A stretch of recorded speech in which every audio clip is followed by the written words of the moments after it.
la vida en la ciudad de Dios. En vista de que nos encontramos, no que se va a acabar el mundo en el 2012, como tantos noticieros han propagado, de que el calendario maya terminaba el quinto ciclo en el 21 de diciembre del 2012, es una gran equivocación aún asumir que los mayas predijeron eso, porque ellos no predijeron eso, predijeron que se terminaba el calendario. La Biblia desde luego que nos dice, ¿verdad?, que no va a acabar el año, la vida, ni el mundo en el 2002. Ahora, lo que sí es verdad es que la NASA, la Administración para la Investigación del Espacio en Estados Unidos, ya confirmó hace menos de un mes que sí va a haber el año que entra radiaciones solares como nunca se habían visto en la historia del mundo, que van a llegar con más fuerza al planeta Tierra y posiblemente va a afectar muchos medios de comunicación y otras cosas que ya no han querido explicar. Que va a haber tsunamis, terremotos por causa de esto, también es verdad. En fin, nos encontramos en un tiempo bastante incierto, donde la confusión por todos lados reina y todos nosotros debemos cada día que pasa estar agradecidos por una salvación tan grande que Dios nos ha dado en la muerte de su Hijo Jesucristo en la cruz. Y como hijos de Dios y como pueblo de Dios, pues vamos a comenzar a tratar de animar nuestra vida para darnos cuenta que ya nos vamos de salida. Si Cristo no viene en el 2012 o en el 2013 o en el 14, viene el momento que a lo mejor sales ahorita a la calle y caes muerto. Un accidente, un temblor en la noche que te caga el tinaco en tu cabeza, de tu cabeza, ¿verdad? Una bala perdida, una embolia cerebral, un ataque al corazón, en fin. ¿Quién puede decir que tenemos garantizado el día de mañana? Ninguno de nosotros. Entonces vámonos preparando ya también espiritualmente, animándonos, leyendo más la Biblia, acercándonos más para que aquel día no nos sorprenda como ladrón, sino que verdaderamente estemos preparados para poder vivir en el camino de la santidad, de la justicia y de la verdad. Vamos a adentrarnos un poco acerca de cómo será la vida que nos está esperando en la otra vida. En Apocalipsis 21, versículo 24, el apóstol Juan termina estos dos capítulos del Apocalipsis describiéndonos, no con muchos detalles, pero con varias explicaciones muy descriptivas, cómo será, en un panorama bastante amplio, la vida cuando estemos con Cristo, aquí, no en el cielo, aquí en esta tierra. Y dice así: las naciones que hubieren sido salvas andarán a la luz de ella, y los reyes de la tierra traerán su gloria y honor a ella. Ella es la ciudad donde vamos a vivir. Sus puertas nunca serán cerradas de día, pues allí no habrá noche, y llevarán la gloria y la honra de las naciones a ella. No entrará en ella ninguna cosa inmunda o que hace abominación y mentira, sino solamente los que están inscritos en el libro de la vida del Cordero. Después me mostró un río limpio de agua viva, capítulo 22, resplandeciente como cristal, que salía del trono de Dios y del Cordero. En medio de la calle de la ciudad, y a uno y otro lado del río, estaba el árbol de la vida, que produce 12 frutos, dando cada mes su fruto, y las hojas del árbol eran para la sanidad de las naciones. Y no habrá más maldición. Y el trono de Dios y del Cordero estará en ella, y sus siervos le servirán, y verán su rostro y su nombre en sus frentes. No habrá allí más noche, no tiene necesidad de luz de lámpara ni de luz del sol, porque Dios el Señor los iluminará y reinarán por los siglos de los siglos. Qué maravilloso que la Biblia, y no los astrólogos, ni los brujos, ni los que, como ahorita vi un programa de televisión de una secta que se llama la Confederación Galáctica. Échate ese trompo a la uña. La Confederación Galáctica, que es un grupo de personas que se fueron a vivir a Yucatán. Bueno, ahí cerca de Yucatán, cerca de Mérida, en un pueblito creo que se llama Xul, con X, X-ul, que significa el final, por cierto, en maya, la palabra shul en maya. Y se juntaron ahí varios y están esperando que el 2012 se acabe todo. Y ellos están haciendo búnkers y casas y sembrando para poder sobrevivir. Pero todos ellos están guiados por una mujer que a través del internet la ven y que les pasa a través de la comunicación de ella con extraterrestres, mensajes para que ellos hagan lo que esta mujer a través del internet les está diciendo. Se llama la Confederación Galáctica. Bueno, y eso que allá no venden marihuana en Mérida todavía. La Biblia nos revela que los nuevos cielos y la nueva tierra donde vamos a vivir tendrá una ciudad, habrá una ciudad en Jerusalén que se llama la Nueva Jerusalén.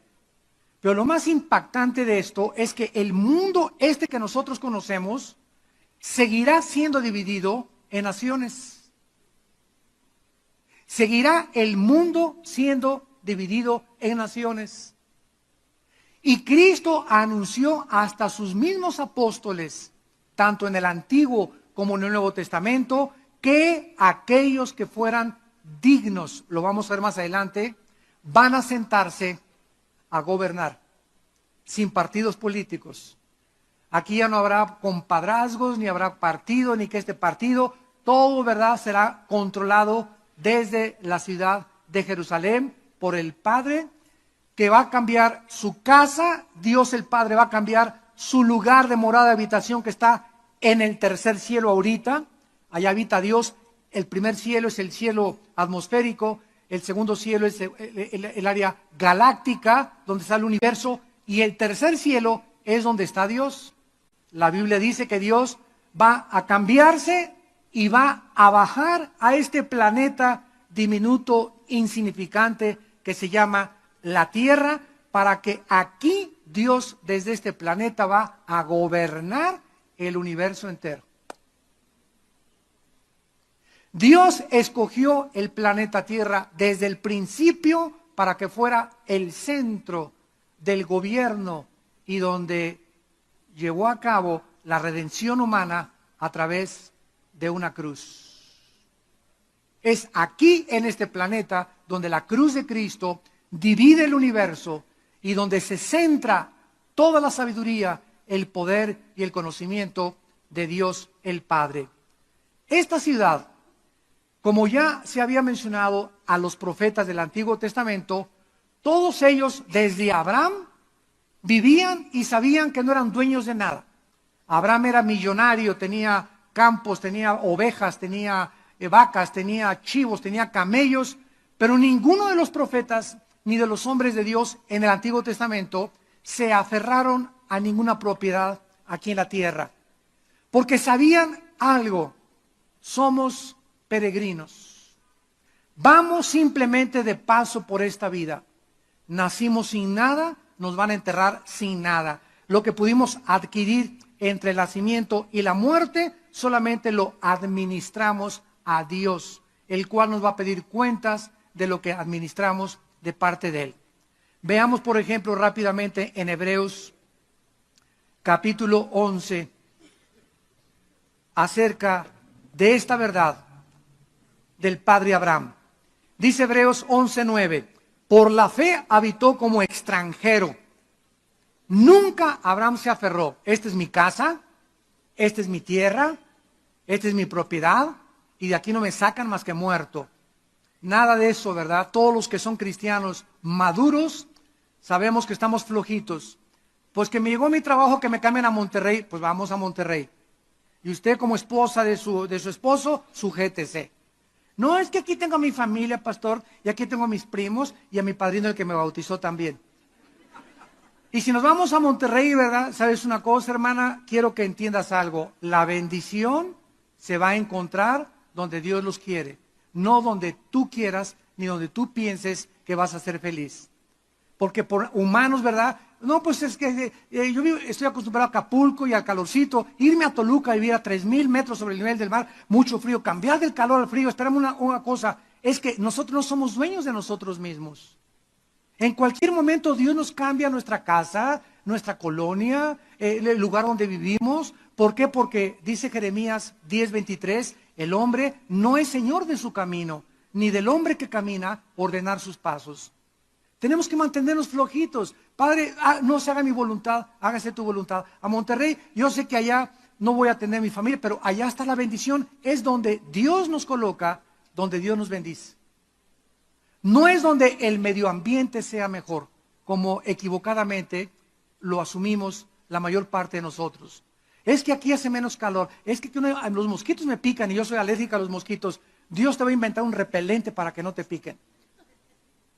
Pero este es el pensamiento que los hombres de Dios tenían, que quiero comunicarles a ustedes en el Antiguo Testamento. Sigamos leyendo. Abraham habitó como extranjero en la tierra prometida, como en tierra ajena. Aquí no es mi tierra, aquí no es mi rancho, no voy a morir aquí. Morando en tiendas. Nunca Abraham levantó una propiedad ni una casa.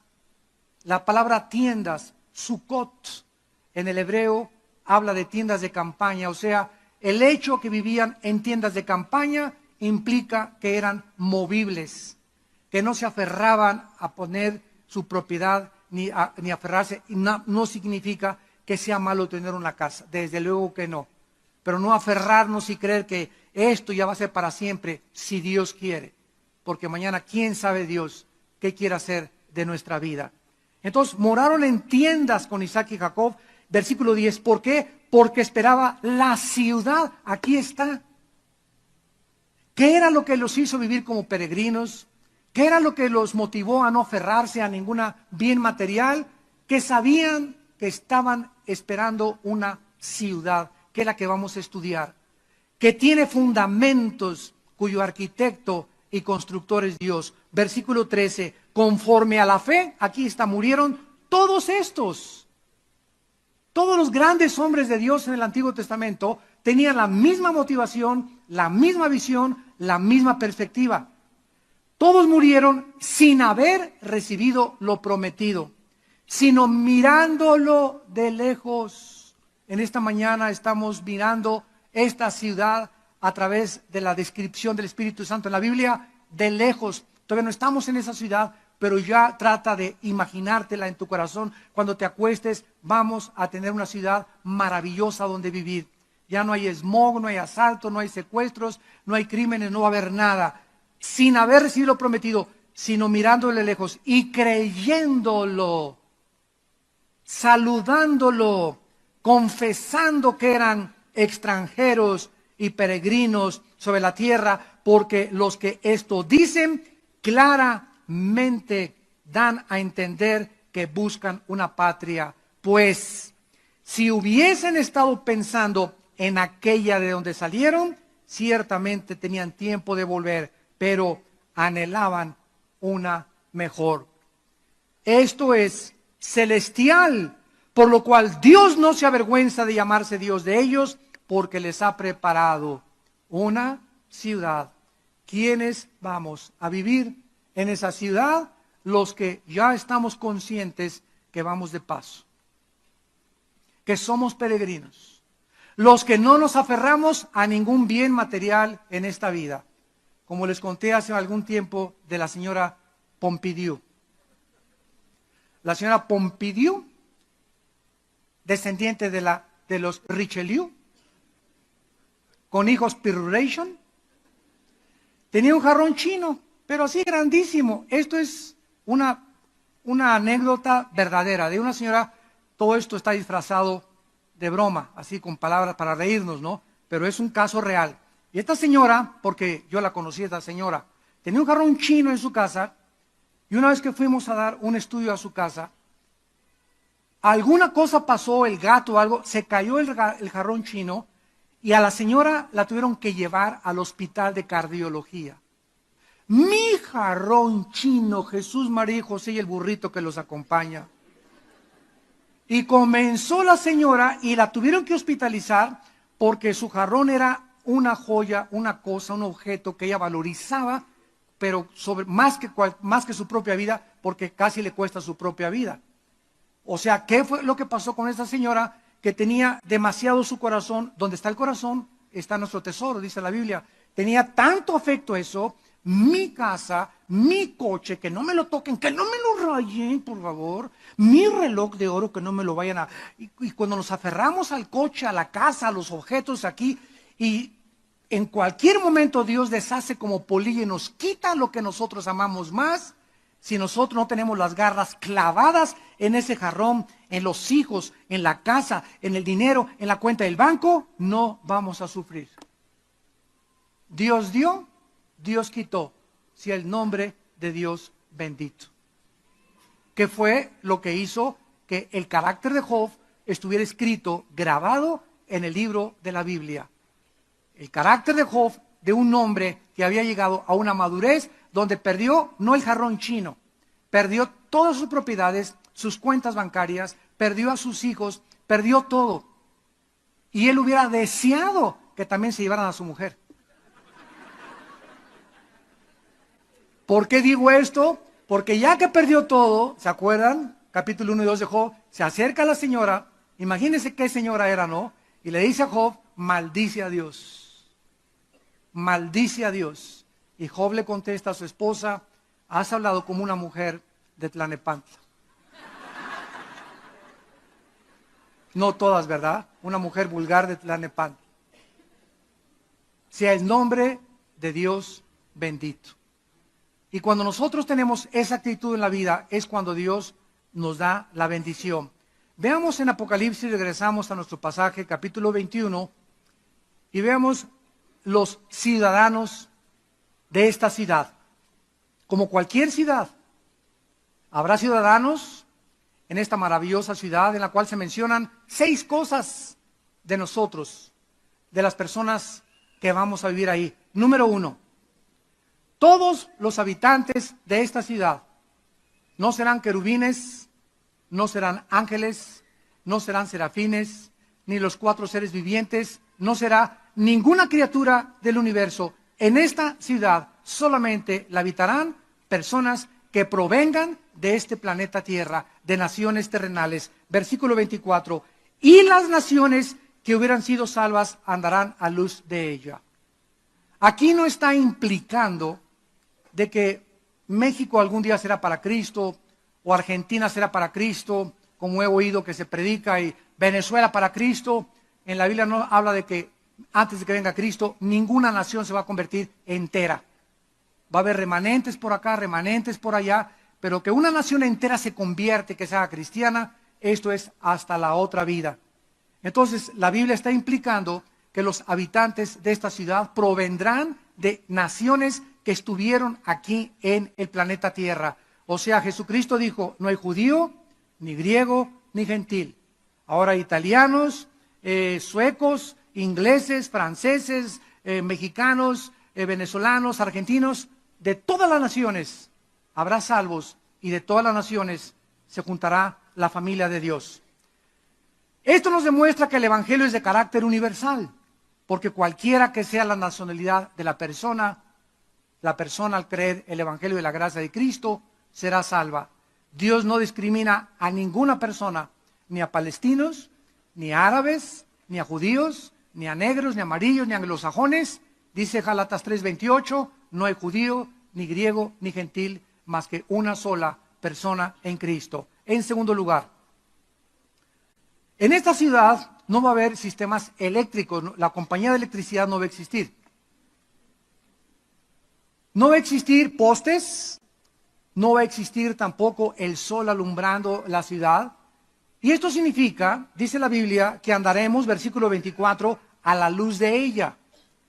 En otras palabras, la luz que salga de esta ciudad, imagínense lo que estoy diciendo, la luz que salga de esta ciudad va a irradiar de tal manera el mundo entero con los millones de watts que se necesitan para que de un punto geográfico se ilumine todo. De ahí saldrá la luz que ilumine al mundo entero. ¿Y de quién creen que es esa luz? Del trono de Dios. Imagínense ustedes, ¿no? Que la pura luz que sale del trono de Dios puede iluminar. Aquí lo dice el planeta, pero la Biblia dice que es el universo entero puede ser iluminado con el trono de Dios. Esto significa que los que caminemos por esta ciudad vamos a caminar a la luz de la palabra de Dios. Vamos a caminar a la luz del conocimiento de Dios. Ya no va a haber oye, ¿ya checaste lo que dijo Octavio Paz? ¿Ya checaste lo que dijo Sigmund Freud? ¿Ya checaste lo que dijo Carlos Marx? Oye, estoy leyendo a Freud, estoy leyendo a Nietzsche, estoy leyendo a Sócrates, no habrá absolutamente la sabiduría de ningún hombre.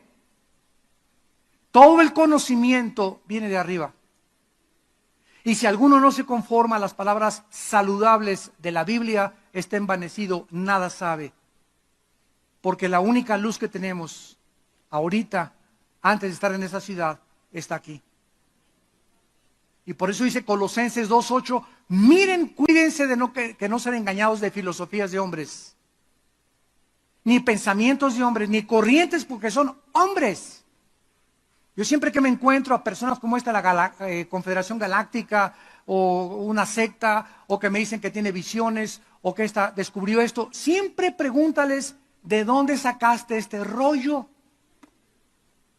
¿De dónde sacó Friedrich Nietzsche que se podía crear un superhombre? ¿De dónde sacó Carlos Marx que aboliendo la burguesía, el proletariado podía gobernar y habría paz en el mundo? ¿De dónde sacó Sigmund Freud que el problema del hombre es la psique y no el espíritu? ¿De dónde sacó Jean-Paul Sartre que el existencialismo es la manera de ser feliz mientras morimos? ¿De dónde sacaron los rollos de dónde sacó Carlos Darwin que venimos de Chita? ¿De dónde sacaron todos estos pensadores lo que han enseñado en la universidad y el mundo lo ha asimilado creyendo que es verdad? De hombres como tú y como yo, hombres como tú y como yo. Cristo baja del cielo a traernos la verdad de Dios, con pensamientos que no son nuestros pensamientos, de aquel que es el creador, el que nos hizo, el que tiene un destino y un propósito para nosotros. Mis ovejas oyen mi voz.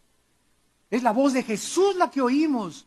Ahorita prendo el radio y hay la charrita del cuadrante, 14 FM, AM, está el mundo ahorita aquí está, no lo oímos porque no tenemos un sintonizador, un radio que capte las frecuencias que están del sonido, pero ahorita prendemos un radio y están aquí pasando junto a nosotros así, ¿verdad? Miles y miles de mensajes y rollos y filosofías y programas y opiniones políticos, económicos, bla, bla, bla, bla, pero yo sintonizo uno y ese es el que capto y el que estoy oyendo, no yo, la charrita del cuadrante. No, yo quiero oír ahorita a Pedro Infante. No, yo quiero oír ahorita, ¿verdad? Las noticias. Captamos y oímos lo que queremos. De todas las voces que oímos, la Biblia dice que los que somos cristianos sabemos cuando Dios nos habla. Mis ovejas oyen mi voz. Y cuando tú oyes una voz que no es la de Dios, el cristiano discierne. Algo aquí en el Espíritu nos dice, no me gusta, algo está mal con este predicador, con esta noticia, con esta persona, algo nos dice aquí, esto no es de Dios. Mis ovejas oyen mi voz. ¿Eres oveja o eres cabrito? Si eres oveja, oyes la voz de Dios, se acabó. Si no oyes la voz de Dios, soy comunista y soy cristiano. Soy mormón y soy cristiano. Soy pensador libre, pero soy cristiano también. Espérame tantito, ¿es la voz de Jesús o ninguna otra? No se mezcla la voz de Jesús con la voz de ningún pensador, de ningún líder. Es la voz de Cristo y la voz de Cristo se encuentra únicamente en la Biblia. Cualquier otro libro, cualquier otra filosofía que no tenga su origen en la palabra de Dios es una distorsión del carácter y de la persona del Hijo de Dios. Vamos a caminar en la luz de la perfección, en la pureza, en la justicia y sabiduría de Dios. Número 3, los gobernantes y los reyes, versículo 24 de Apocalipsis 21, los reyes y los gobernantes que Dios va a nombrar en cada nación, van cada año a traer la gloria, el honor y el respeto que se va a presentar en Jerusalén. En el Antiguo Testamento, una vez al año, mínimo, los judíos tenían que presentarse a la Pascua y a las fiestas judías en Jerusalén. Ahora vamos a ir cada año a Jerusalén, y porque habrá gobernantes que sean creyentes, probablemente supervisando el universo. Dice el versículo 24, y los reyes de la tierra traerán su gloria y honor a ella. Va a haber reyes. Piensa en eso. ¿Serás tú uno de ellos? ¿Seré yo uno de ellos? Porque Dios ha escogido lo que no es para deshacer lo que es. Y muchos de ustedes que tal vez no tuvieron una gran posición aquí en este mundo, están siendo preparados para gobernar en la vida que viene. ¿Por qué creen que son los sufrimientos, las tribulaciones? ¿Por qué creen que Dios ha permitido que en esta corta vida que tengamos suframos, y como las chispas saltan en el aire, así el hombre nace para la aflicción? ¿Por qué? Porque estamos siendo preparados para gobernar. Y no es más que a través de la perfección de las aflicciones y de los sufrimientos que el carácter madura. Los chillones no tendrán parte. Ya no aguanto. Decía Winston Churchill, el primer ministro de Inglaterra, al que no le gusta el calor, que se salga de la cocina. Sobre todo les hablo a los líderes en este momento. ¿Tú estás llamado a ser libre? No te imaginas las aflicciones que te esperan en el futuro. Y esto no es para asustarte, porque así como abundan las aflicciones, abunda la consolación en Cristo.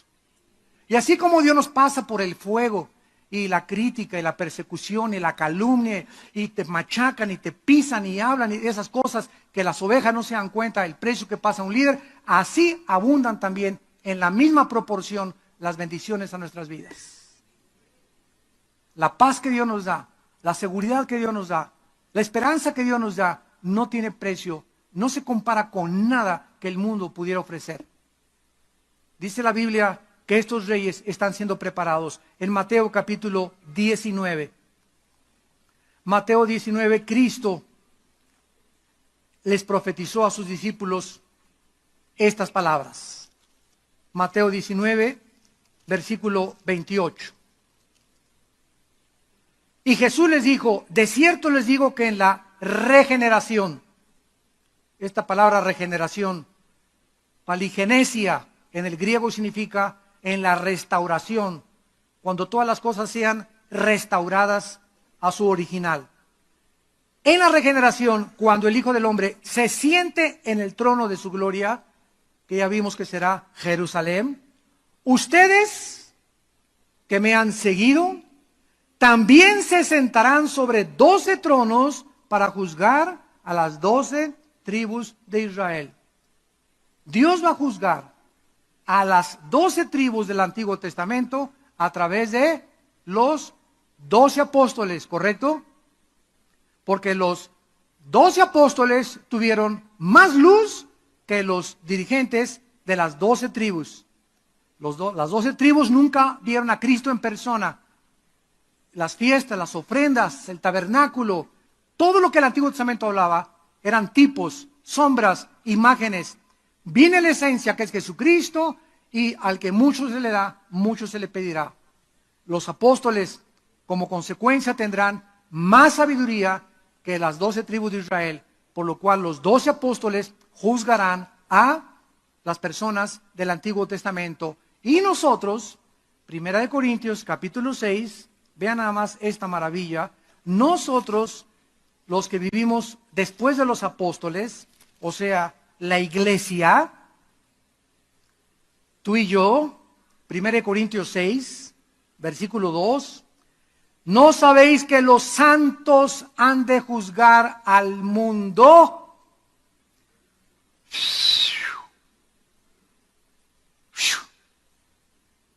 No es fagua, es los santos no vamos a juzgar a los apóstoles.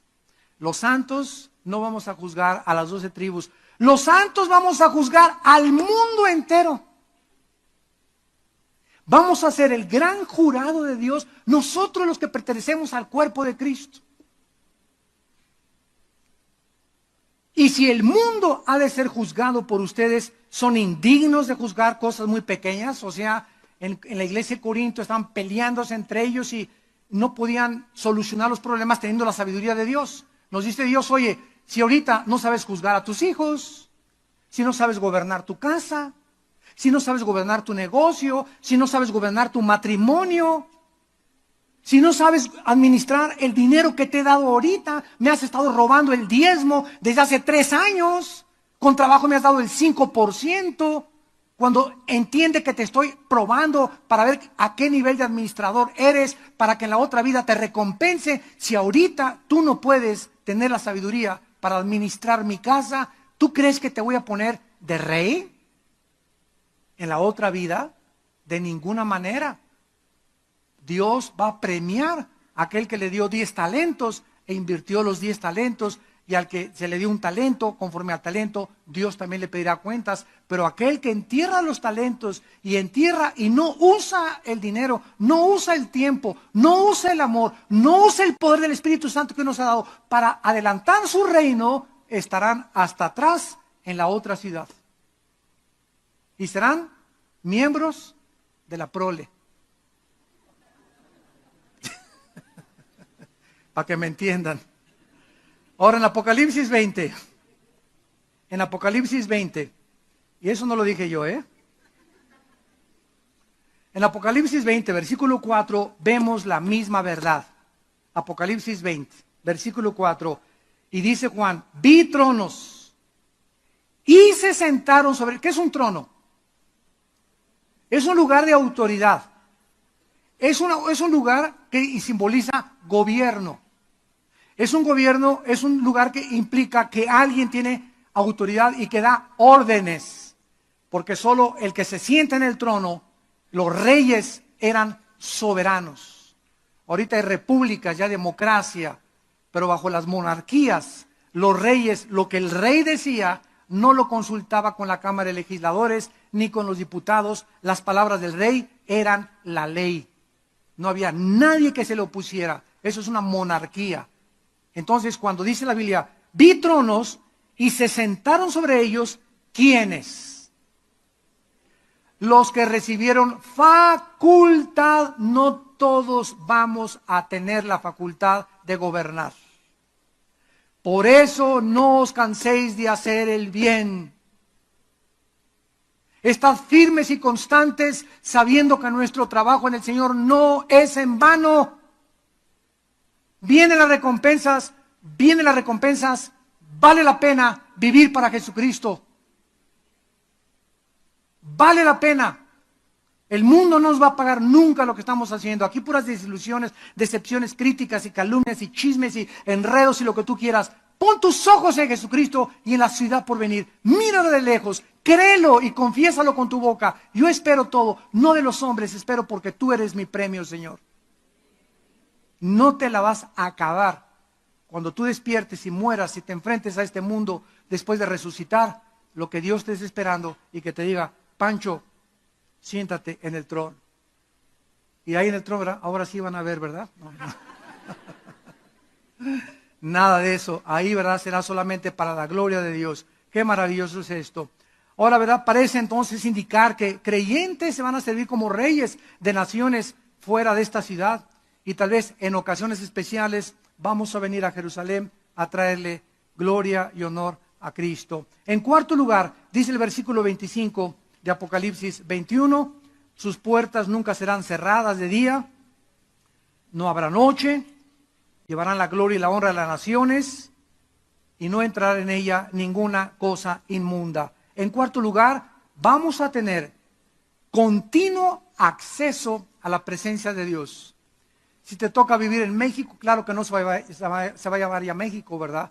Ni se va a llamar Estados Unidos, ni Guatemala, las otras naciones, y la distribución geográfica o geopolítica que Dios haga, no nos los revela la Biblia. A lo mejor va a haber 50 naciones, 100 naciones, tampoco nos los revela la Biblia.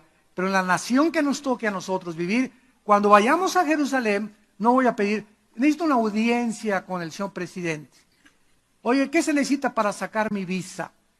¿Y qué necesito para poder acercarme? Vamos a tener acceso y vamos a entrar como si entráramos a ver a nuestro papá o a nuestra mamá, sin ningún impedimento, absolutamente libres ante la presencia de Dios. Esto es maravilloso porque estas puertas nunca se van a cerrar.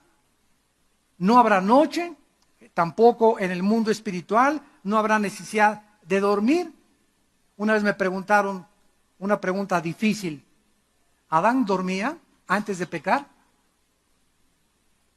¿Adán y Eva dormían antes de pecar? ¿Cuál creen que es la respuesta? No sé. Yo no sé, ¿verdad? Me he puesto a pensar y a profundizar y estoy lidiando en la noche. Me ven esa pregunta que me hicieron hace como 2 años y estoy tratando de pensar, ¿verdad? Si podían dormir, si no podían dormir, si era necesario que durmieran, etcétera, etcétera. Pero lo dejamos para otra clase, eso se los cuento en la otra clase.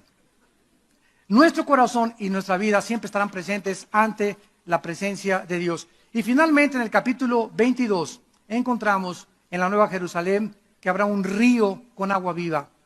La pregunta ¿es este río simbólico o es un río físico real que va a existir? Las dos cosas son verdad, porque Juan vio el trono salir del mismo trono de Dios. Ciertamente esta ciudad, ¿saben de qué tamaño va a ser? 2.500 kilómetros cúbicos, 2.500 kilómetros cúbicos tendrá, de acuerdo a Apocalipsis 19 y 20, medido en codos, las dimensiones de la Nueva Jerusalén. 2.500 kilómetros cúbicos, o sea, es como desde Florida hasta Nueva York, la pura ciudad en Jerusalén.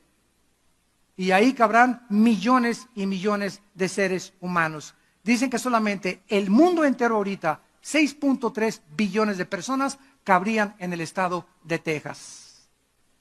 O sea, como que estamos un poco mal repartidos, ¿verdad? Bueno, este río, ¿verdad? Es maravilloso y soñamos a veces pensar en un mundo imaginario, con la novia, ¿verdad? El príncipe valiente con su novio, con la princesa por un río, una góndola por ahí en Italia cantando, etcétera, árboles frutales, cristalinos, cielos despejados, guacamayas, pájaros cantando, una luz increíble que no es la luz del sol que no nos quema, ni nos hace calor, ni produce humedad. Todo este paraíso con el cual hemos soñado y el hombre ha soñado está por venir a este mundo. Y cada vez que pienso en ello, es increíble que en cualquier momento ya estamos ahí. Ahora que tembló hace como una semana, y estaba yo en la casa de ustedes en Toluca, eran como al 10 para las 8, fue el temblor, a las 8 casi dicen grado número 7 en la escala de Richter. Y me da mucho gusto también comunicarles que vamos a iniciar una nueva serie. Una nueva serie de carácter escatológico, de carácter profético. Cuando hablamos de escatología, logos, conocimiento, escato, las cosas del más allá o las cosas del final de los tiempos. Entonces la escatología es la rama de la teología que trata con las cosas de los últimos tiempos, o sea, las profecías de los últimos tiempos. Y así vamos a titular esta serie, Conociendo el fin de los tiempos.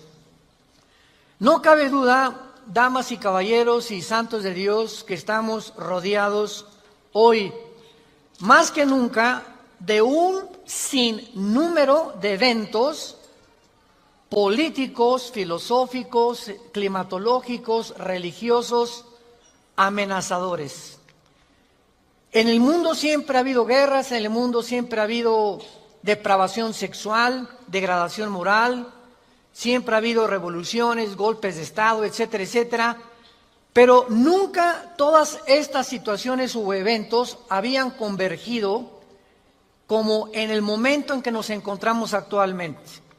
Si hiciéramos un breve panorama geopolítico alrededor del mundo, nos damos cuenta, ¿verdad?, que de México hasta abajo, hasta la Patagonia, están las naciones latinoamericanas, e iberoamericanas ardiendo, por todos lados protestas, en Hong Kong protestas, en Irak protestas contra el gobierno. En Estados Unidos un clima que se está viviendo de demasiada tensión, donde quieren destituir un presidente, etcétera, etcétera. El Medio Oriente ni se diga. Continúa con el conflicto aumentando acerca de quién controla el petróleo, quién controla el Golfo Pérsico. Estados Unidos abandona a los kurdos, que es el grupo étnico entre Siria y Turquía, que defendieron a Estados Unidos durante la guerra del Golfo Pérsico. Y vemos un mare magnum en el mundo donde volteamos y estamos preguntándonos, en medio de tantas cosas, ¿quiénes son los buenos y quiénes son los malos?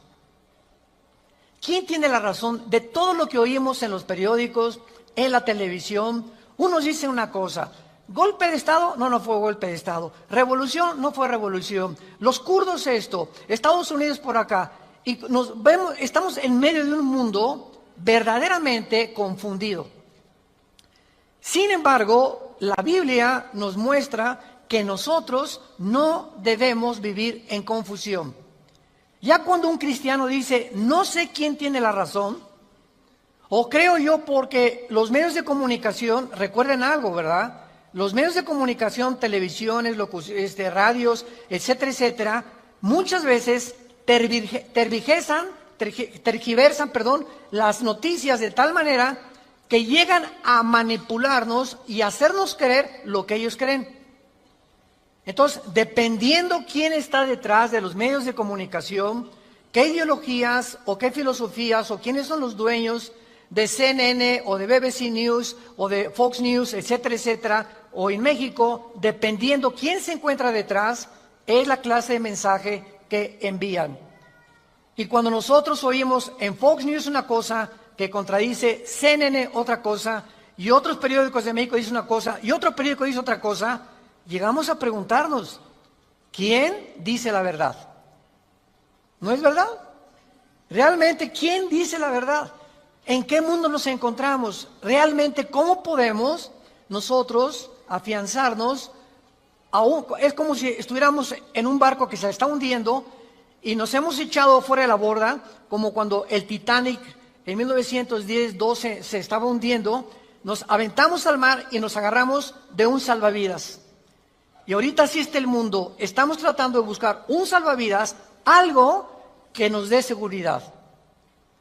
Algo que ya no produzca tanta tensión en nuestras vidas, tanta angustia, porque el mundo vive angustiado. Hay demasiada ansiedad.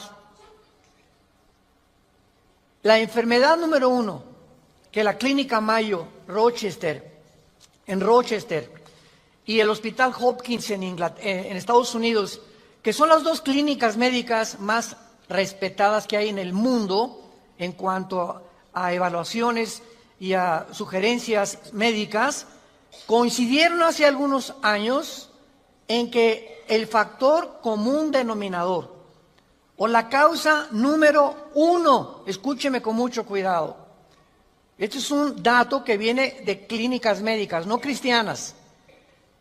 La causa número 1 de las enfermedades mentales y físicas del ser humano en el siglo XXI es el estrés. El estrés es un estado de angustia, un estado de tensión, de ansiedad interna que no te deja vivir y que te hace que estés enojado contra el gobierno, enojado con tu papá, con tus hijos, etcétera, etcétera. Ves a toda la gente con recelo, no confías de nadie, te vuelves amargado, te vuelves amargada. Y es el estado interno al que el ser humano está llegando porque hay demasiados conflictos en el mundo, demasiadas noticias. Estamos oyendo con el iPhone qué pasó en Irak, qué pasó en el Medio Oriente, qué pasó por acá, mis amigos, mis amigas, y llega un momento en que el ser humano ya no tiene paz. Ayer en el Congreso de Pastores que tuvimos en México, llegaron una familia a consultarme. Él es pastor, su esposa lo acompaña hace mucho tiempo, y me dice, Armando, quiero decirte una cosa. Tenemos un programa de televisión en Sudamérica y un programa de radio. Y el otro día estaba radiando unas noticias, me dice la esposa, y ¿sabes una cosa? Que de repente se me olvidó todo. Entré en un estado de amnesia en el que ya no sabía ni quién era yo. Algo me pasó en las neuronas de mi cerebro que se me fueron todas las ideas. Y duré como 1 o 2 días, mi esposo asustadísimo, ¿qué me habrá pasado? No fue un golpe, no tuve un trauma y se me fueron todas las ideas. Inmediatamente le contesté y le dije, eres una mujer demasiado estresada. Y hay una autora inglesa que les recomiendo, ahorita mi esposa está devorando todos sus libros, que se llama Carolina Leaf, L-E-A-F, Leaf. Esta autora inglesa es neuróloga, pero es cristiana, y está haciendo los últimos descubrimientos del cerebro, de las neuronas, de la manera como afecta el estrés. Y en ese momento, cuando tú estás demasiado estresado y tienes demasiadas presiones, y los niños, y el esposo, y el falta de trabajo, y el buen fin, o lo que tú quieras mencionar, algo le pasa. Las neuronas son interconexiones eléctricas que tenemos, pero millones de células dentro del cerebro, y un solo alambrito por la presión mental, por falta de vacaciones o de que no aprendes a relajar tu mente, etcétera, etcétera, provoca amnesia, provoca enfermedades mentales y puedes llegar inclusive a la locura. Esto es impresionante, porque es como un árbol lo que tenemos aquí adentro. Y ella está descubriendo que cuando tienes pensamientos negativos, las neuronas se unen más rápido. Esto es increíble porque así nos diseñó Dios. Y cuando tenemos pensamientos negativos, las neuronas comienzan a tratar de desconectarse y vienen zonas negras en el cerebro que te impiden pensar coherente y lógicamente. Qué interesante que Filipenses 4:8 diga en la Biblia, en esto pensar todo lo que es bueno, todo lo que es justo, todo lo que es buen hombre, ocupa tu mente pensando cosas positivas. Porque la gente que está continuamente pensando el mal, o qué mal hacer, o estar negando a Dios en su mente, algo afecta las neuronas del cerebro científicamente. Y cuando venimos a la Biblia, nos damos cuenta, ¿verdad?, que se están derrumbando todas las ideologías. El comunismo ya no es el comunismo, porque el comunismo que yo practiqué, por ejemplo, ustedes muchos saben que antes de que yo fuera cristiano, fui comunista, fui ateo. A los 12 años me decepcioné de la religión que nos inculcaron y llegué a negar a Dios. Las religiones son un engaño, todas quieren explotar a la gente. Estos eran mis pensamientos. Tenía el Che Guevara arriba de mi cuarto con un póster inmenso de él, y Marx y Engels y Lenin, etcétera, etcétera. Y para mí ese era mi mundo y era lo que yo creía era la respuesta, un sistema ideológico para poder cambiar la sociedad. Sin embargo, cuando descubrí, ¿verdad?, que este sistema era completamente contradictorio, como se demostró en 1990, que cayó el comunismo en Europa, cuando Mikhail Gorbachev confesó que era una ideología.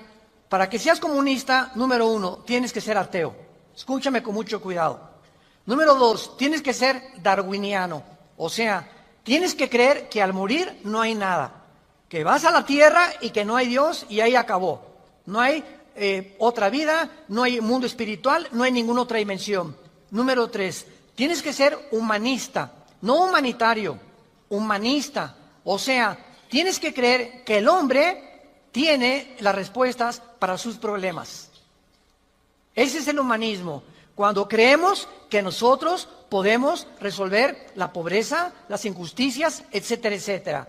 Que es la historia del fracaso de la Liga de las Naciones Unidas, la OTAN, la OEA, llámale como quieras. El hombre es incapaz de resolver los problemas que van más allá de nuestra capacidad para resolverlos. Ese es el humanismo. Entonces, si no hay esta plataforma, no eres comunista, es una mentira. Y ahora los últimos comunistas o los últimos demócratas o los últimos que han tratado de implementar diferentes sistemas de pensamiento, se dan cuenta que están ya mezclando una ideología, comunismo con democracia, con capitalismo, porque no ha funcionado. Porque es la confusión a la que hemos llegado. Y como dijo Don Teofilito, en México ni lo podremos alcanzar jamás. Porque no hay ningún sistema de gobierno perfecto. Decía Winston Churchill, entre los sistemas de gobierno, el mejorcito es la democracia, pero no es perfecta tampoco. ¿Por qué? Porque somos seres humanos que necesitamos a Dios. Necesitamos a Dios. Necesitamos una guía, necesitamos un manual, necesitamos una luz. Y por eso el mundo está perdido completamente. Me decía el otro día un piloto que es vecino de la casa de ustedes, donde vivimos, de American Airlines, me decía, Armando, le digo, oye, cuando tú vas en el avión allá a 10,000 metros, 10 kilómetros arriba de la superficie de la Tierra, 33,000 pies, 35,000 pies, ¿cómo le haces para saber si no vas para acá, o no vas para acá, o vas subiendo, o vas bajando? Porque la cabina del piloto es pues muy poquita, nada más ve lo que está enfrente. Me dice, Armando, sería imposible que nosotros piloteáramos sin instrumentos. Los instrumentos nos muestran claramente la dirección que vamos a llevar, a qué altura estamos, etcétera, etcétera. Sin instrumentos, un capitán de un barco en medio del océano no sabría cuál es el norte, el sur o a dónde irse si no tuviera una brújula. Y así nosotros no sabemos a dónde ir si no tenemos instrumentos, si no tenemos un mapa que nos ha dejado Dios, que se llama las Sagradas Escrituras. Y haríamos bien en estar atentos a este libro como una antorcha que alumbra en lugar oscuro, hasta que el lucero de la mañana salga en nuestros corazones. Vamos pues a abordar este tema y esta serie, porque ante todos los eventos que está el mundo atravesando actualmente, que amenazan nuestra tranquilidad, nuestra familia, nuestro futuro, provocan ansiedad, angustia. ¿Qué pasa si pierdo el trabajo? ¿Qué pasa si el peso pierde más valor ante el dólar? Si cae el petróleo, si viene un gobierno en México, o si viene una guerra nuclear. Todas estas cosas producen ansiedad, producen incertidumbre, producen intranquilidad. Y Dios no quiere que vivamos así. Dios quiere que en medio de este mundo tengamos una esperanza, tengamos una seguridad de que las cosas van a mejorar. Que lo mejor de nosotros está por delante. Y que aunque el mundo sea cubierto de tinieblas, en nosotros debe haber luz. Porque somos la familia de Dios. Que dio a su Hijo en una cruz hace 2000 años para que pudiéramos comprender el mensaje del Evangelio, de las buenas noticias, de la gracia de Dios en su Hijo Jesucristo. Podemos saber exactamente, y este es el tema que vamos a abordar en toda esta serie, podemos en la Biblia encontrar datos, información que nos digan en qué tiempo de la historia nos encontramos. ¿Podríamos realmente decir con seguridad nos encontramos a 10 años de que Cristo venga, o a 5 años de que Cristo venga, o nos encontramos al borde de un caos nuclear, o estamos en la orillita de la autodestrucción del ser humano? Esta información se encuentra en este libro, porque cuando comienzas a escudriñar este libro y nos comenzamos a ver que Dios nos comienza a despejar incógnitas y los velos negros que nos impiden ver hacia adelante comienzan a ser quitados por la luz del Espíritu de Dios, comenzamos a caminar con confianza en la vida. Si yo estoy en una cueva oscura, Yo no sé si dar un paso por acá porque no veo, está tan oscuro que a lo mejor está ahí un murciélago o una roca o algo. Pero si alguien me da una lámpara, ¿qué hace la lámpara? Inmediatamente me alumbra 4, 5, 10 metros hacia adelante. Y con esa lámpara puedo caminar con confianza porque voy viendo dónde voy pisando. ¿Correcto? Bueno, así es exactamente en el mundo espiritual. El mundo ahorita no tiene lámpara, están así. ¿Será melón? ¿Será sandía? ¿Será, ya sabes quién? Por aquí, por allá, ¿y para dónde? Esto, ¿tendrá razón ellos? ¿Tendrá razón estos? ¿Tendrá razón este gobernante? Por acá, y así está el mundo. Pero cuando tenemos la palabra profética más segura, vamos a comenzar a caminar con confianza y a darnos cuenta del Dios que nos dice, no temas. No temas, estoy contigo, nunca te dejaré, nunca te voy a abandonar. Estaré contigo todos los días hasta el fin del mundo. Y aunque se cierren los cielos aparentemente y la oscuridad, la tierra, esté cubierta de ella, mientras más oscuro, las estrellas se ven mejor. Mientras más oscuro, vamos a tener más luz, porque vamos a poder brillar en medio de las tinieblas. Claro que la Biblia nos va a revelar todos estos sucesos y calamidades antes de que sucedan, para que cuando sucedan corroboremos, comprobemos, confirmemos que Jesús tuvo realmente la razón y que Él es el Hijo de Dios. Y esto es lo que nos da la fortaleza, las convicciones, porque lo que más se necesita ahorita en el mundo es seres humanos con convicciones profundas en sus vidas, con mucha integridad para vivir. Y cuando tú eres una persona de una sola pieza, como dijo Pablo, yo sé en quién he creído, ya no te engaña la gente. Ya no te engañan las películas, no te engaña la televisión, no te engañan las noticias, porque tu fe está bajo una roca. Estás parado en un fundamento inconmovible. Y este fundamento es la palabra de Dios. Vayamos a ver algunos pasajes en primer lugar en el capítulo 46 del libro de Isaías. Si no traes la Biblia, por eso estás así. Con razón. En Isaías capítulo 46, versículo del 9 al 10, veamos algunas respuestas anticipadas que este profeta hace 2700 años escribió. Isaías 46, versículo 9 y versículo 10. Dice Dios, acuérdense de las cosas pasadas desde los tiempos antiguos, porque yo soy Dios y no hay otro Dios y nada hay semejante a mí, que anuncio lo porvenir desde el principio y desde la antigüedad, lo que aún no era hecho, que digo, mi consejo permanecerá y haré todo lo que quiero. En este pasaje, Dios claramente nos muestra que Él va a demostrar, el Dios de la Biblia, que Él es Dios.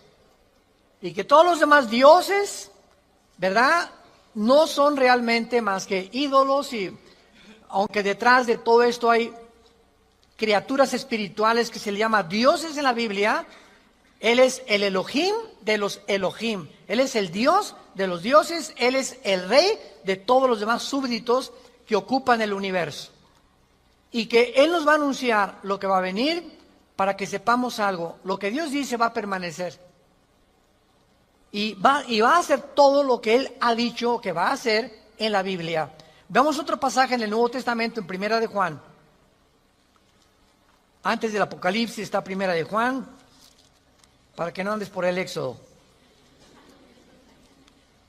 En Primera de Juan, capítulo 4, versículos 5 al 6, el apóstol, el último de los apóstoles de Jesucristo, que murió a los 93, 92 años de edad, fue el último que murió de ellos, escribe, 1 Juan 4, del 5 al 6, ellos son del mundo, siga con cuidado esta lectura, ellos son del mundo, por eso hablan del mundo, y el mundo los oye.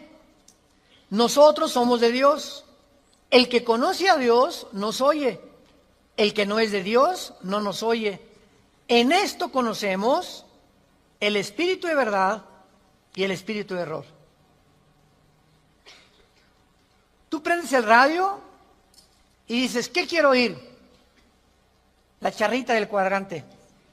Bueno, porque eso es lo que quieres oír. Pero al mismo tiempo tu apartito de tu radio tiene ondas y tiene FM, tiene AM y tiene como 50 estaciones más que tú puedes oír. En el FM 91.3, 1440, etcétera, etcétera, ¿verdad? Pero tú sintonizas lo que tú quieres oír. El mundo espiritual que nos rodea, ahorita aquí cerca de nosotros, todas estas ondas radiales y de video y de televisión están pasando junto a nosotros, pero ese aparatito las capta, son invisibles. Y el hecho que no las veamos no implica que no existen, porque aquí están junto a nosotros. Pero ese aparatito lo prendo y capta esa onda que yo quiero, o hay otra banda más chica, o hay otra más grande, pero capta, repito, la estación que tú quieres bajar del mundo invisible. Y así pasa en el mundo espiritual. ¿A quién quieres oír? ¿A Buda? ¿A Marx? ¿A Che Guevara? ¿A Lenin? ¿A los brujos? ¿A los astrólogos? ¿A quién estás sintonizando en tu mente? Ellos son del mundo. Si tú eres del mundo, vas a oír a los líderes del mundo, a los religiosos, a los brujos, a los que te han prometido que tienen alguna verdad. Y por eso tu vida está como está. Pero si tú quieres sintonizar la frecuencia de Cristo, entona a Cristo en la Biblia. Entonces, por la forma y a quienes oímos, podemos confirmar si somos o no somos hijos de Dios. El que es de Dios, oye a Jesús. Mis ovejas, Juan 10, oyen mi voz y me siguen. Y yo les doy la vida eterna. Y no oirán la voz del falso pastor. Y aquí se trata de tu destino eterno, de tu familia, de tu matrimonio, de tus hijos. Tienes que aprender a discernir la voz de Jesús. En medio de tantas voces en la televisión, en los programas, en los radios, en libros que hay que nos rodean por todos lados, ¿a quién estás oyendo? ¿A quién estás leyendo? ¿Qué tipo de lectura tienes? ¿Qué tipo de actividades tienes para saber si tú eres y tienes el espíritu de verdad o tienes el espíritu de error? Muy bien. En la Biblia tenemos tres principales fuentes de información de las profecías bíblicas. Esto es bien importante. Hay tres fuentes de información en la Biblia que vamos rápidamente a verlas, que nos muestran la fase final de la historia humana en tres pasajes de la Biblia y que nos vienen realmente a confirmar en qué época nos encontramos. Estas tres son, en primer lugar, el Sermón del Monte de Jesús, que se encuentra en Mateo 24, Marcos 13 y Lucas 21. ¿Cuál es el Sermón del Monte? Cuando los discípulos se acercaron a Jesús, dinos, ¿cuándo será la señal del fin del mundo? ¿Cuándo serán estas cosas y cuándo será la señal de que tú vas a regresar? Y ahí Cristo comienza a enumerar una serie de eventos y señales. Habrá guerras, falsos profetas, muchos van a ser engañados, pestes, terremotos, y será el principio de los dolores. La segunda fuente de información se encuentra en Primera de Tesalonicenses, capítulo 4, del 3 al capítulo 5, versículo 4. Esta revelación la compartió el apóstol Pablo de los últimos tiempos. Y la tercera revelación acerca de los últimos tiempos la encontramos en el libro del Apocalipsis, del capítulo 5 al capítulo 19. En estos capítulos se encuentra claramente todo lo que la planeta Tierra y la humanidad va a atravesar. Ahora, muy bien, cuando estudiamos estos pasajes, podemos concluir que efectivamente vendrán tiempos difíciles al mundo, sorpresivos y amenazadores, que es de lo que hemos estado hablando en los últimos 10, 15 minutos. Nadie puede negar que vivimos en un mundo conflictivo, amenazador, que ha llenado al mundo, a los seres humanos, de ansiedad, de intranquilidad, de falta de paz, de suicidios, de mejor me quito la vida, o me emborracho, o me drogo. ¿Por qué los jóvenes se drogan? Pues porque es una forma de evadir la realidad. La realidad para muchos jóvenes es tan negro y tan negro lo que se ve en el mundo que ya no quieren o no creen que pueden atravesar esa cortina oscura, no creen que hay una luz detrás y se enfrentan a un mundo que parece que se los está comiendo, tragando y prefieren salir de este mundo. Los que se drogan, ¿por qué se drogan? Los que se emborrachan, ¿por qué se emborrachan? Porque la realidad es tan cruda que no la quieren enfrentar en sus 5 sentidos. Entonces, detrás de cada persona drogadicta, alcohólica, etcétera, etcétera, se encuentra un conflicto interno espiritual. Porque como en el área forense, cuando tú estudias, yo recuerdo que hubo una época en mi vida que comencé a estudiar criminología, dactiloscopía y balística. Quería ser detective, imagínense. Siempre me ha gustado la investigación. Y me dio unos meses por meterme, compré libros, etcétera, etcétera. Y siempre cuando en esa área te involucras, los detectives o los investigadores siempre están buscando el motivo por el cual alguien le quitó la vida a la otra persona.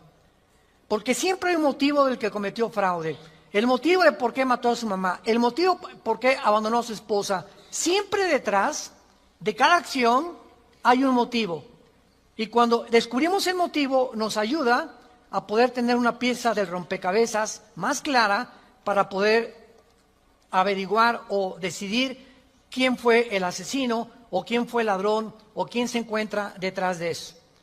Y cuando nosotros vemos esto, ¿verdad?, que el motivo por el cual la gente hace lo que hace en el mundo, nos damos cuenta que el mundo está espiritualmente muriéndose. Y nosotros tenemos la medicina.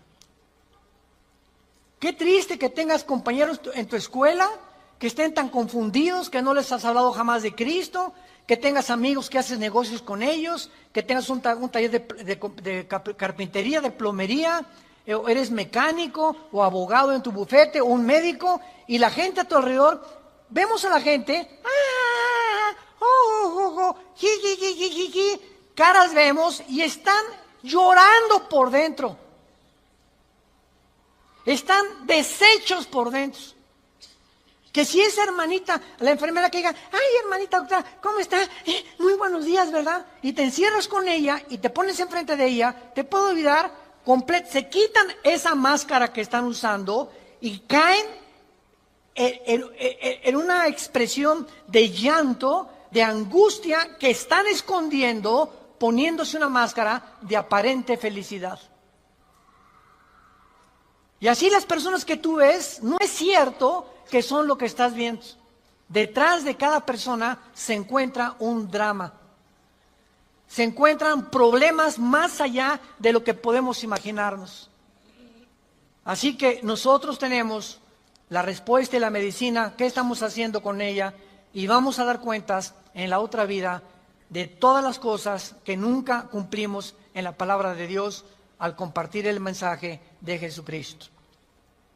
Ahora bien, vayamos a Mateo 24 y veamos rápidamente que del estudio de estos 3 pasajes que acabamos de mencionar, el Sermón del Monte, Primera de Tesalonicenses 4 y el libro de Apocalipsis, podemos concluir, para poner el tapiz el fundamento de nuestra serie que vamos a seguir desarrollando, que efectivamente estamos en el tiempo de eventos muy amenazadores, sorpresivos, y aunque nosotros los cristianos no querramos ver, ni vamos a estar, esto está garantizado, nosotros no nos vamos a encontrar en los acontecimientos del libro del Apocalipsis. La iglesia no va a encontrarse en los acontecimientos de 1 Tesalonicenses 4, ni tampoco en el Sermón del Monte, más que en lo que les voy a mostrar ahorita. Y no vamos a ver nosotros el Armagedón. Creo que no vamos a conocer tampoco al Anticristo, pero hay algo que vamos a atravesar para que nos vayamos preparando y para que entendamos que para poder enfrentar lo que se viene, se necesita carácter. Carácter. ¿Qué es el carácter? Es la formación interna que el Espíritu Santo nos quiere dar, donde estableces fundamentos y convicciones inconmovibles en tu vida. He decidido hacer esto, lo haces. Puntualidad, responsabilidad. Una persona, un cristiano irresponsable, tiene mucho que trabajar con su carácter. Un cristiano que siempre llega tarde a todos lados, tiene que trabajar mucho con su carácter. Decía hace algunos años, cuando Henry Ford hizo el primer carro modelo T, 1904, corría como 25 kilómetros por hora, su hijo Henry Ford II tomó la Ford Motor Company, la compañía de carros Ford en Estados Unidos, que fue la que más comenzó a vender carros a principios del siglo XX, y este hombre llegaba a la compañía de Ford y ponía al jefe de la planta, al jefe de la administración, al jefe de la supervisión, ponía a líderes en cada departamento.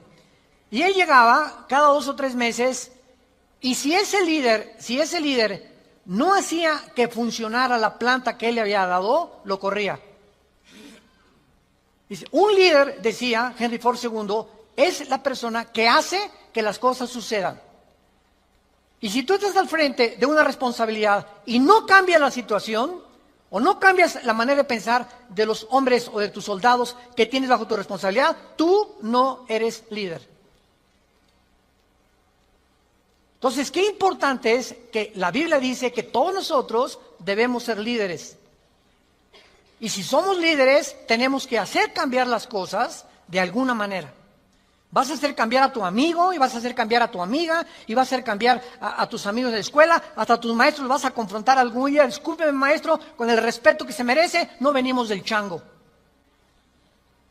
La evolución es una teoría que está completamente destituida desde que descubrieron el ADN en 1954. Por favor, actualícese más, maestro. Entonces, cuando comenzamos a entender eso, es cuando comenzamos a comprender que este mundo, dice la Biblia, la mayoría serán engañados. Los mismos escogidos serán engañados, porque hay millones de cristianos sin carácter, flojos, irresponsables, impuntuales, sin falta de integridad. A nadie le hablan de Cristo, no comparten las buenas nuevas, no tienen convicciones profundas que los hacen ser gigantes, guerreros de Dios.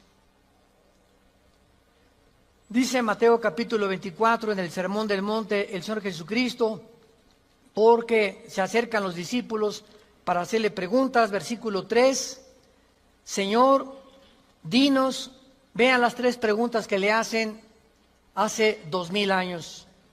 1, ¿cuándo serán estas cosas? Querían saber el tiempo los discípulos. 2, ¿qué señal habrá de tu venida? O sea, ¿habrá alguna señal que podamos percibir de que tú ya vienes al mundo? Y 3, ¿y hay alguna señal de que el mundo se va a acabar? De estas 3 preguntas, Cristo comienza a contestar algunas. Por ejemplo, la señal de su venida, versículos 29 y 30, cuando el sol se oscurecerá, la luna se pondrá, etcétera, etcétera. Y esa es la señal de la venida de Cristo, que no vamos a estar aquí nosotros, porque primero es el arrebatamiento y van a pasar 7 años de la tribulación y viene Jesucristo en la segunda venida, y los que estén en la segunda venida, que se hayan convertido en la persecución del anticristo, van a saber que cuando vengan estas señales cósmicas en el cielo, Cristo aparecerá en las nubes junto con nosotros, porque regresaremos con Él.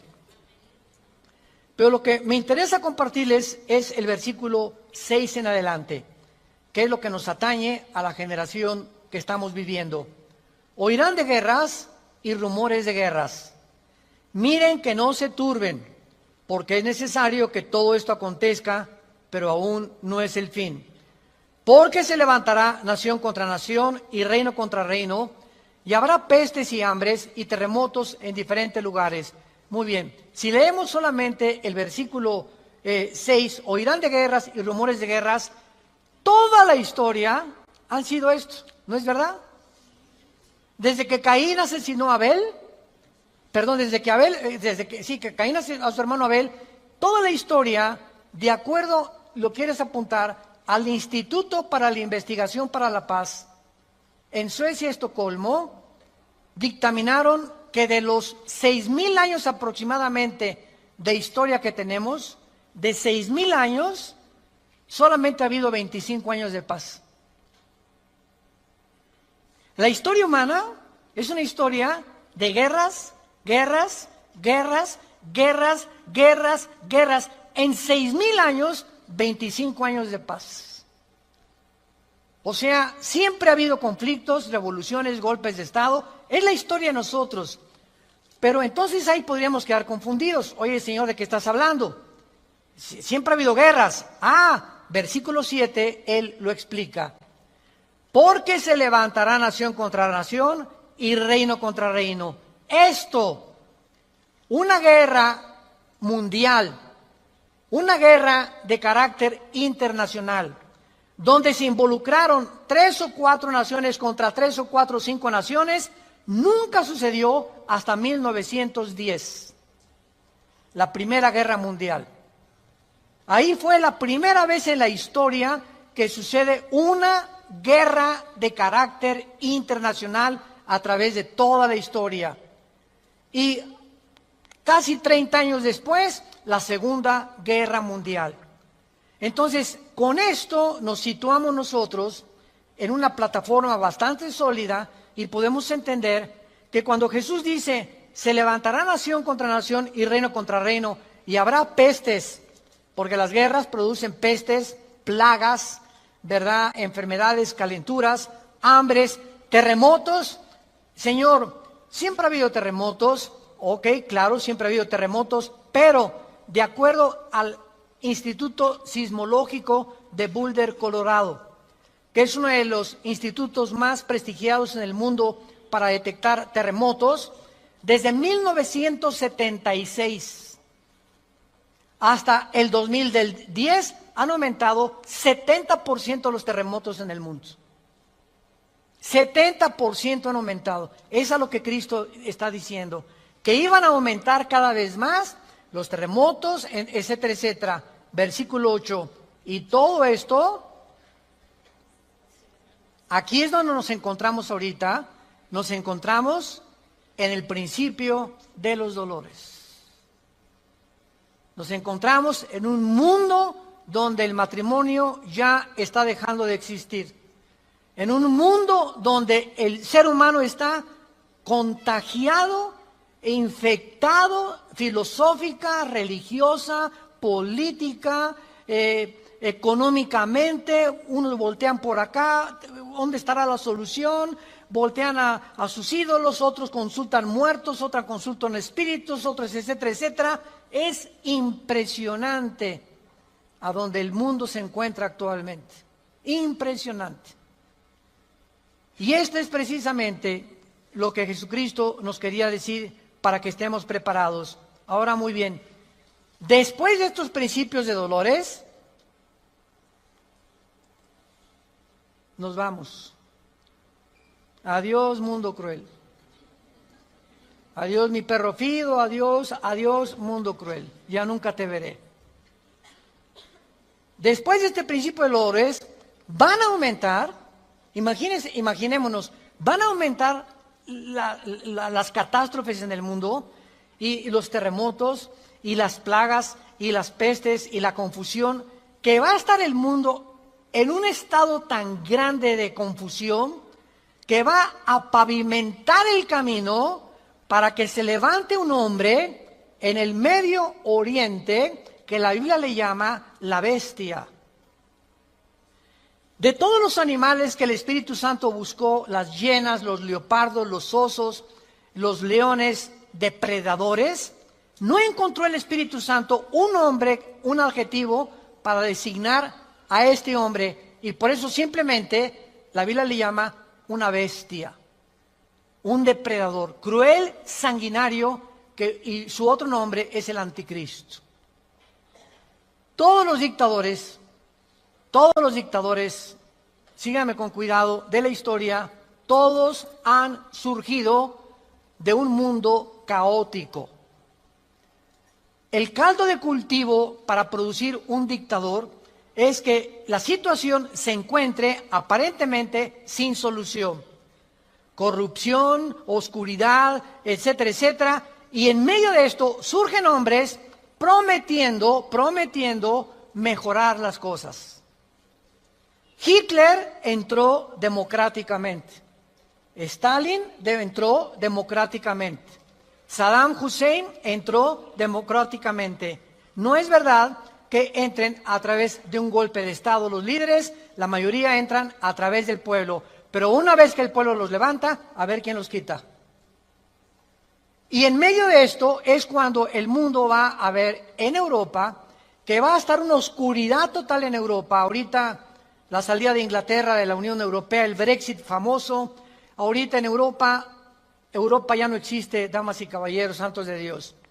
Las únicas dos naciones que sobreviven en Europa es Alemania y Francia. España, Portugal, Grecia e Italia están hundidas económicamente, sin dinero para poder levantarse. Y no hay ninguna esperanza para estas naciones. Había el Fondo Monetario Internacional que lo estaba manejando Alemania, se les acabó el dinero ya. Y Francia está ayudando un poquito a Alemania. Y gracias a Dios que en Alemania la ministra Angela Merkel es cristiana. En todo el mundo es la única líder que sus padres fueron pastores, y ella dijo en enero de este año, Europa tiene que regresar a Dios. Entonces, Alemania está sobreviviendo, Inglaterra se está yendo sin los impuestos que le pagan las naciones a la Comunidad Europea o a la Unión Europea. Ya no va a haber forma de sostener una Unión Europea, que era el sueño de los europeos después de la Segunda Guerra Mundial. Y está el campo preparado para que surja el hombre, la bestia, el anticristo, el hijo de perdición, que la Biblia profetiza que se va a levantar y va a traer soluciones al mundo, va a resolver problemas de la pobreza, de la economía, de la política, ideologías, y el mundo se va a asombrar porque este hombre no va a ser un hombre normal. Va a ser un hombre poseído por un principado satánico. Lo hemos visto en otras conferencias en el libro del Apocalipsis, ya no nos da tiempo para eso. Pero va a ser un hombre que va a hacer milagros sobrenaturales. Y va a tener a un compadre que en Apocalipsis 13 se le llama el falso profeta, que va a ser, fíjense, un líder religioso unido a un líder político. El líder político, el anticristo, va a usar a un líder religioso para que el líder religioso convenza al mundo de ponerse la marca el 666. Y cuando el líder religioso convenza al mundo y haga milagros, este líder religioso, el anticristo lo va a matar. Y va a deshacer la ciudad de donde salga el líder religioso, y el anticristo, a la mitad de los 3 años y medio, va a proclamarse. Según Tesalonicenses capítulo 2, del 3 al 4, se va a proclamar que Él es Dios. Va a entrar al templo judío, va a violar el templo judío y va a hacer que el mundo lo adore como Dios. Pero, ¿será eso posible? que pueda llegar la humanidad a tal grado de adorar a un hombre como Dios. La historia nos enseña que el hombre no aprende de la historia. ¿Se acuerdan de esa frase? Y el que no conoce la historia está condenado a repetirla.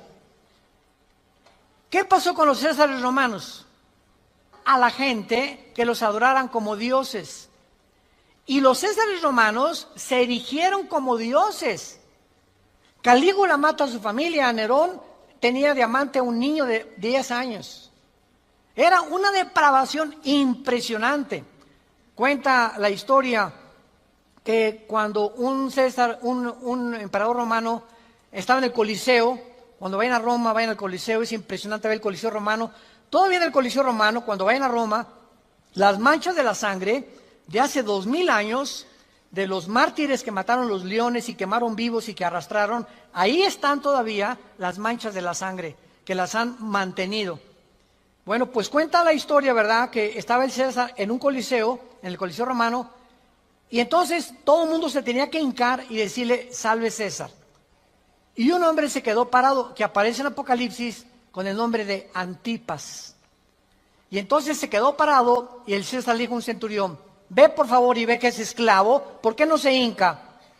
Y el centurión romano fue con Antipas. Le dijo, Antipas, tienes que hincarte porque si no te van a matar. Y entonces y además le dijo el centurión, te van a matar y ¿no ves que todo el mundo está contra ti? ¿No ves que tú eres el único? Y Antipas contestó, dile al César que si todo el mundo está contra mí, yo estoy contra todo el mundo, porque así murió mi Señor. Lo quemaron vivo en un balde grandísimo de aceite hirviendo. Y por eso Cristo le llama en Apocalipsis mi testigo fiel. Va a llegar un momento, santos de Dios, en que el mundo va a estar contra nosotros y ahí se van a denotar tus convicciones. Y si tus amigos están contra ti y tu familia está contra ti y el mundo está contra ti, nosotros estamos en contra de ellos. Porque nuestra fidelidad es al Hijo de Dios por los siglos de los siglos. Te damos gracias, Señor, por tu palabra.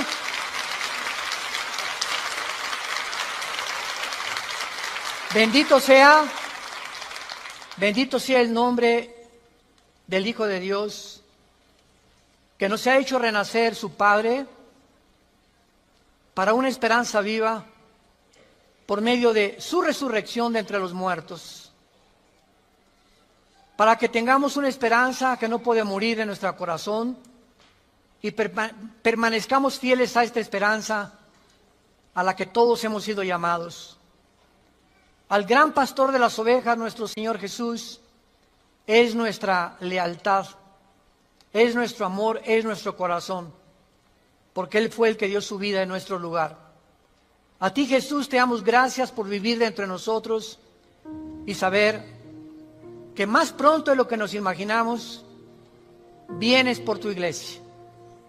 Vienes por aquellos que han sido fieles hasta la muerte, que han mantenido firmes sus convicciones en medio de un mundo confundido, donde estos hijos e hijas tuyas han permanecido inconmovibles en la fe, aferrados a la roca, a la palabra de vida, que es la que nos ha dado la vida eterna. Te damos gracias, Señor, porque sigues llamando al mundo al arrepentimiento, a que se vuelvan a ti. No somos dioses, somos seres humanos, agentes morales, débiles, vulnerables, irresponsables de todas nuestras acciones, pensamientos y palabras. Y daremos cuenta algún día, después de nuestra muerte, de todo lo que hicimos mientras estábamos en este cuerpo que es temporal. Un cuerpo sujeto a la corrupción, pero dentro de nosotros el alma y el espíritu vivirá eternamente. Si tú esta mañana quieres invitar a Cristo y aún no estás seguro de que tienes la vida eterna o segura, dile simplemente estas palabras: Señor, te pido perdón por mis pecados. Creo que en esa cruz pagaste por ellos con tu sangre y que a los 3 días resucitaste de los muertos Y porque creo que vivo, te pido en este instante, Señor Jesús, que entres a mi vida como mi Señor y mi Salvador. Tendré el poder ahora, de la corta vida que me queda, vivirla para ti, conocerte, adorarte y morir en paz, al saber que mis pecados han sido perdonados y que me has amado hasta la muerte.